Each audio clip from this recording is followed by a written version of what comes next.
How did Geocities counters work in the early internet? Imagine a time when the internet was a fresh playground and personal homepages were the stars of the show. In this vibrant digital world, Geocities emerged as a popular platform where users could create their own spaces. One of the most fascinating features of these personal pages was the hit counter. So, how did these counters actually work? In the early days, hit counters were simple tools that tracked how many times a page was viewed. Every time someone visited a Geocities homepage, the counter would tick up by 1. This was done through basic technology that relied on server-side scripts. These scripts were often written in languages like Perl or early versions of PHP.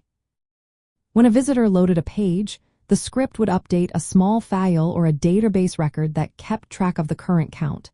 Then, the updated number would be displayed on the web page, either as text or an image. This process was straightforward and happened every time the page was accessed. It did not matter if the visitor was new or returning. The counter would increase with each page load.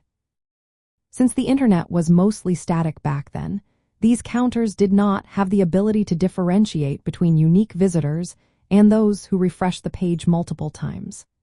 This meant that some users found ways to artificially inflate their numbers by repeatedly hitting refresh. It became a playful competition among users to see who could have the highest count, turning these counters into a source of pride. During the 1990s, having a high hit counter was like having a badge of honor. It signified that a personal homepage was popular or at least had attracted some attention. Geocities was a hub for millions of these personal pages, making hit counters a common sight. They became part of the early internet culture, reflecting the excitement of having visitors and showcasing the DIY spirit of the time.